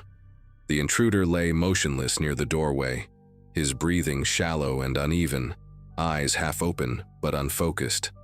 Blood had soaked into the edge of the rug in a dark, spreading shape that didn't match anything festive about the night. My ears rang, not from sound but from adrenaline, and every small noise in the house felt amplified. I remember noticing a crack in the wall I'd never seen before, and wondering if it had always been there. My legs felt weak, like they belonged to someone else entirely. The cold from the open door crept across the floor, brushing against my ankles, and that's when I realized I was still barefoot. Eventually, instinct took over where thought couldn't. I backed away, grabbed my phone, and stepped outside into the freezing air to call for help. My voice sounded wrong to me, flat and distant, as I explained that someone had broken in and there'd been an altercation. I didn't know what else to call it at the time. While I waited, I watched my breath cloud up in front of me, counting each one like it might keep me grounded. The wind carried the smell of wood smoke from somewhere far off, mixing with the sharp scent clinging to my clothes.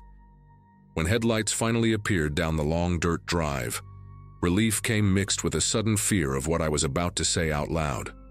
The people who arrived didn't ask many questions, at least not the kind I expected. They walked through the house slowly, exchanging looks instead of words, pausing when they saw the damage near the door. One of them asked if I knew the man's name, and I said no, because I truly didn't. Another asked who he'd been looking for, and when I repeated the name, he'd kept shouting. There was a brief, tense silence. I caught a flicker of recognition pass between them before they moved on. The man was taken away without ceremony, wrapped in a blanket that quickly darkened. Nobody explained where he was going or what would happen next. After that night, things changed in ways that never made it into any official report. Neighbors I'd barely spoken to before started leaving food on my porch without knocking, avoiding eye contact if I saw them in town. Someone fixed my door while I was away, refusing payment and telling me it was better that way. The name the intruder had kept repeating became something people avoided, like saying it might bring him back.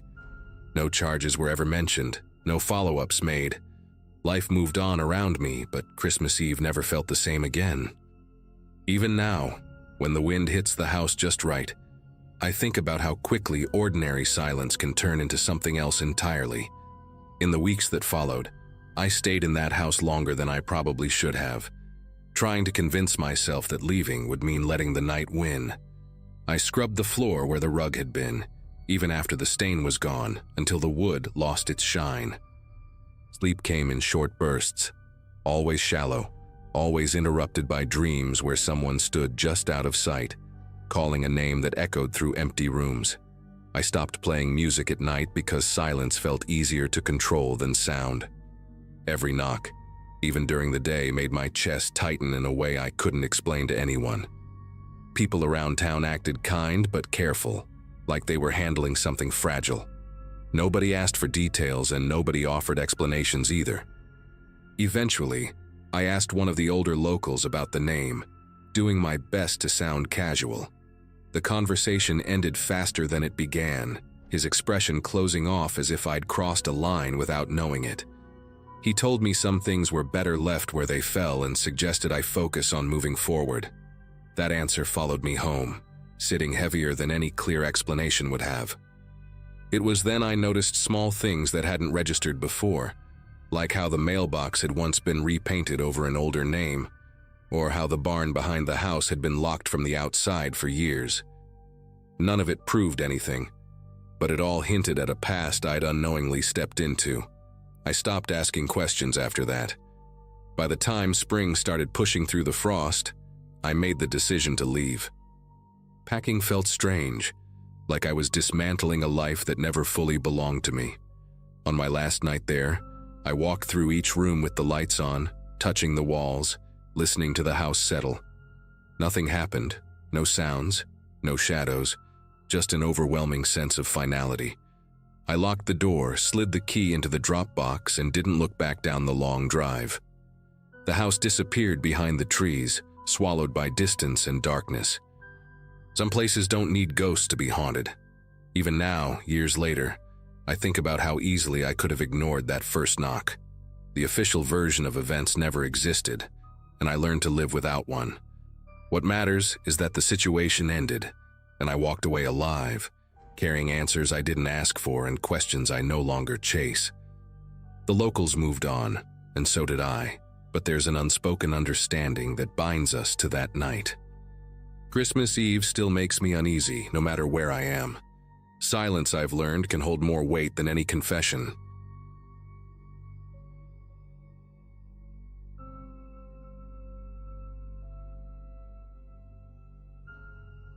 The winter after the separation felt unreal, like life was happening a few inches to the left of where it should have been.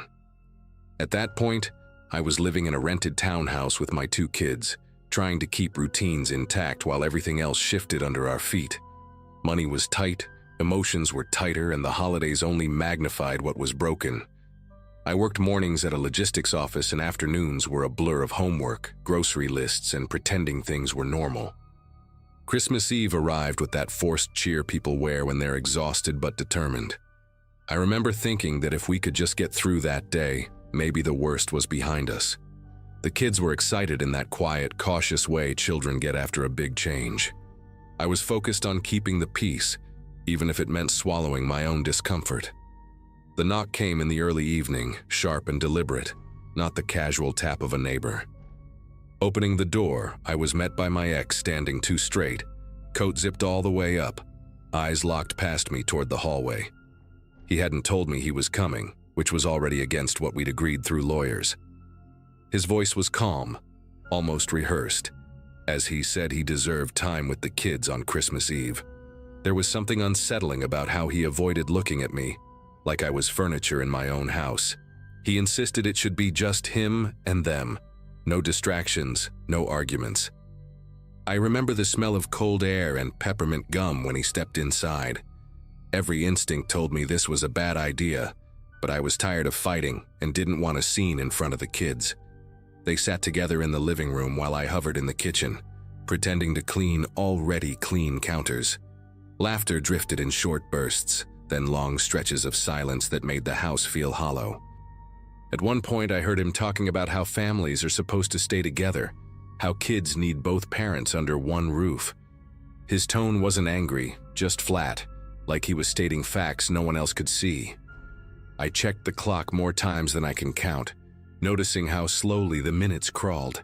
When I finally went to check on them, he suggested taking them for a drive to look at lights, saying it would be their special tradition. Against my better judgment, I agreed, setting a clear return time and watching their car disappear down the street. Hours passed with no word. Calls went straight to voicemail, texts sat unread, and the unease grew into something heavier that pressed on my chest. When the car finally returned, only one door opened. He said our youngest wanted to stay somewhere special, that it was a surprise and I should trust him. The way he said trust made it sound like a test. Panic took over as I realized my child wasn't there, shoes and jackets still by the door. Favorite stuffed animal missing too. I locked the door, called the police, and watched his composure crack for the first time. As officers arrived and began asking questions, it became clear this wasn't impulsive. He had packed clothes, withdrawn cash, and written notes about starting over the right way, convinced he alone could fix what we broke. The house filled with voices and radios, the kind of controlled chaos that makes everything feel unreal. Officers moved through each room while I answered the same questions over and over, my words starting to sound foreign even to me. One detective, a woman named Marissa, knelt to my child's level, gently asking what their last moments together looked like. My oldest described the drive, the quiet music, the way their parent kept glancing at the rearview mirror instead of the road. There was mention of a notebook in the car, something filled with scribbles and underlined sentences. When they brought it back later, I saw phrases about rebuilding trust and correcting mistakes, written in a careful, almost childlike handwriting. It felt less like a diary and more like instructions. That's when the fear shifted into something colder and sharper. Search efforts started almost immediately, spreading out from our neighborhood while Christmas lights blinked on nearby houses. I stood on the porch wrapped in a blanket someone handed me, listening to dogs bark in the distance and radios crackle with updates. Every passing minute felt stolen, like time itself was complicit in what was happening. Marissa stayed close, explaining each step in a steady voice, telling me where they were looking and why. They traced his route through traffic cameras and toll records, piecing together a path that led away from anything familiar. A receipt found in the car pointed towards supplies meant for an extended stay. Hearing that confirmed what I'd been trying not to accept. This wasn't about a holiday visit. It was about control, wrapped in the language of love. As the night deepened, a call came through that changed the tone of the room. They had located a vehicle matching the description near a remote cabin owned by a distant relative. Officers moved quickly, coordinating quietly as if sound itself might ruin everything. I was driven there by Marissa, the road stretching endlessly ahead, headlights cutting through darkness that seemed too thick. When we arrived, the place looked untouched, smoke rising from a chimney. a single window glowing faintly. I remember gripping the door handle as voices outside called out, the tension hanging heavy in the cold air. A child's cry broke through the stillness, raw and unmistakable. Relief and terror collided in a way I still can't fully describe. They brought my child out wrapped in a jacket far too big, eyes wide but alert, clutching that familiar stuffed animal like an anchor. Inside the cabin, officers found plans taped to the walls, diagrams of a new routine, lists of rules meant to make everything perfect again. He was taken away without resistance, still insisting he was doing what was best. Watching that unfold felt like witnessing someone argue with reality itself. Back home in the early hours of morning, the decorations looked wrong, like props from a play I never wanted to be part of. Even now, I lock every door twice and question every knock. That day ended with my family physically together, but something fundamental had been permanently altered. In the days that followed, investigators explained more than I wanted to know. They showed me copies of emails he had never sent, drafts addressed to therapists, teachers, even future versions of the kids. Everything revolved around the idea that removing obstacles would restore order, that isolation could somehow reset our lives. Marissa told me resentment can age quietly, turning into something methodical when left unchecked.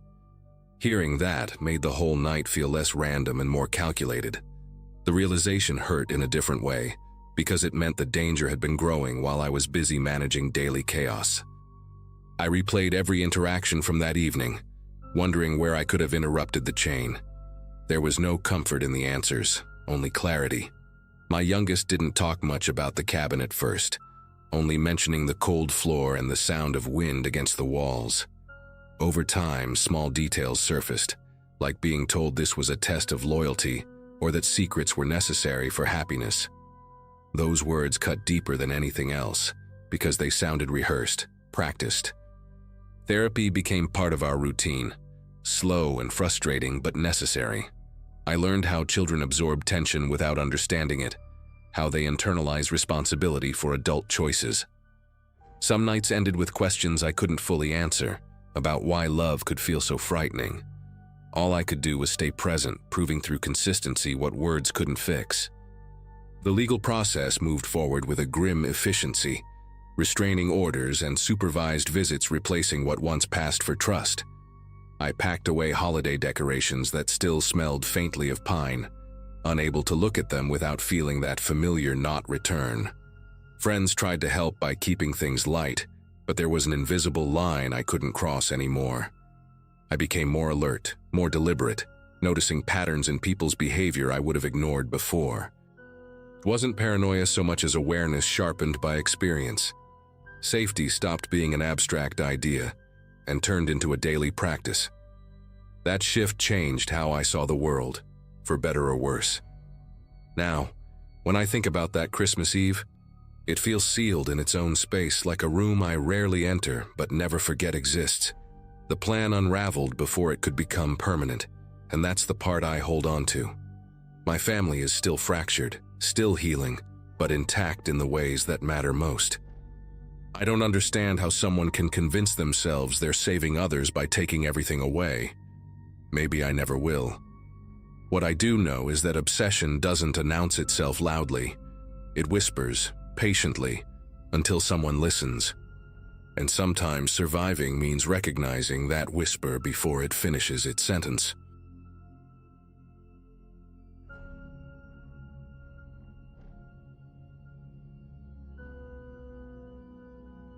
Christmas week had already been chaotic before the snow even started. I had driven out to my aunt's place to help her host a small family gathering, expecting a loud house, too much food, and a couple of uncomfortable nights on an old couch. At that point in my life, things were steady but dull, long work days, not much excitement, and honestly, I welcomed the forced pause. The house sat at the edge of a wooded neighborhood, nothing isolated, but not close enough to neighbors to feel crowded either. By the afternoon, thick snow began falling harder than anyone predicted, turning the driveway into a white slope and cutting off the main road. Phones buzzed with alerts saying travel wasn't recommended, and suddenly leaving wasn't an option anymore. What was supposed to be a quick visit turned into everyone being stuck together overnight. At first it felt cozy, almost movie-like, with lights glowing in the windows and snow piling up outside. None of us thought anything bad could happen on a night like that. The house itself had a strange layout that always made me uneasy. From the back windows, you could see the yard stretch farther than expected, ending at an old storage shed that leaned slightly to one side. During the day, it looked harmless, cluttered with tools and half buried by snowdrifts. That evening, while we cleaned up after dinner, I noticed the outdoor motion light flicker on briefly, then shut off again. No one else seemed to notice, and I told myself it was probably snow triggering the sensor. Still, I kept glancing at the back window, watching flakes whip sideways under the porch light. The wind made odd scraping sounds along the fence, sharp and irregular. Every now and then, the shed disappeared behind swirling white, then reappeared, darker than the yard around it. I remember thinking the backyard felt bigger at night, stretched out and harder to read. That was the first moment the night stopped feeling festive to me. Most of the house went quiet earlier than expected. People were tired, kids asleep, and the storm kept pounding the roof with a low, constant hiss. I stayed up longer than I should have, sitting near the back window with my phone, trying to get a signal. That's when I noticed movement near the shed. Not fast, not dramatic, just a shape where there hadn't been one before. I leaned closer, wiping condensation from the glass, and saw a figure standing near the side of the structure. They weren't walking through the yard, just lingering, like they knew exactly where they wanted to be. The motion light didn't turn on this time, which somehow made it worse. I waited for the figure to move again, half expecting it to vanish like my imagination playing tricks. Instead, it shifted slightly, enough to confirm it wasn't part of the storm. I stepped back from the window without making a sound. I didn't wake anyone right away, and that still bothers me. Instead, I watched from different angles, checking other windows, trying to understand what I was seeing. By the time I grabbed a flashlight and looked down at the yard, the figure was gone. What wasn't gone were the marks in the snow. Heavy footprints led from the fence line toward the shed, deep and deliberate, not rushed. Near the shed door, snow had been disturbed, and a metal tool lay half buried, like it had been dropped and forgotten. That's when I checked the outdoor camera feed on my phone. The footage was incomplete, grainy, cutting out every few seconds, but it showed enough. Someone had been there earlier, circling the yard slowly, checking angles, stopping near windows. The recording ended abruptly, like the signal had been interrupted. Standing alone in that quiet house, I realized whatever had been planned hadn't finished, but not because someone changed their mind. I woke my aunt after that, and the mood in the house shifted fast. Sleepy confusion turned into tight silence as we checked doors, locked windows, and pulled everyone into the living room. No one wanted to say the word intruder, but it hung there anyway. The snow outside kept falling, erasing details even as we tried to study the yard with flashlights. When daylight finally crept in through the curtains, the backyard told a clearer story. The footprints hadn't wandered randomly. They traced a clean path from the fence to the shed and back again. Someone had avoided the porch light entirely, staying in blind spots. Near the shed, we found a small canvas bag tucked behind a stack of firewood. Inside were gloves, a pry bar, and zip ties sealed in plastic. No one brought tools like that by accident. The shed door showed fresh damage, a splintered edge where someone had tested the lock and stopped. It wasn't forced open, just weakened enough to come back later. That detail stuck with me, the idea that whoever it was hadn't been in a rush. The storm had given them cover, sound, and time. We checked the rest of the yard and found more signs near the back of the house, places where snow had been brushed away near windows, as if someone had leaned in to look. Inside, the kids were kept away from the windows, and the adults spoke in low voices, careful not to panic anyone. Cell service was spotty, but eventually a call went through to local authorities. They said help would come when roads cleared, which felt like an eternity away. Until then, we were on our own in a house that suddenly felt exposed. While we waited, we reviewed the camera footage again, frame by frame. The person never showed their face clearly, always staying just outside the strongest light. At one point, they paused near the shed and looked straight toward the house, head tilted slightly, like they were listening. The camera cut out right after that. We realized the interruption wasn't random. The signal dropped only when the figure stood close to the shed's side wall. That wall backed up to the utility box for the outdoor wiring. Someone had likely known where to stand. The idea that this was planned, not spontaneous, settled heavy in my chest. If the storm hadn't trapped us there, if we'd left earlier like planned, the house would have been empty. That thought made the room go very quiet. By late morning, the snow finally eased and tire tracks appeared on the road beyond the trees. When officers arrived, they confirmed what we already feared. The tools weren't random, the path through the yard was intentional, and the shed damage suggested staging. Whoever it was had likely expected an empty house after dinner, not a group stranded by weather. Chance had ruined their timing. The officers took the bag, photographed everything, and told us this kind of setup wasn't unheard of during holidays. As they left, one of them said something I haven't forgotten.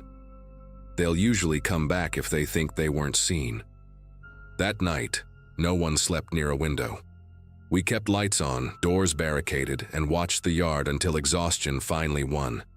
The rest of the day passed in a strange, stretched-out tension.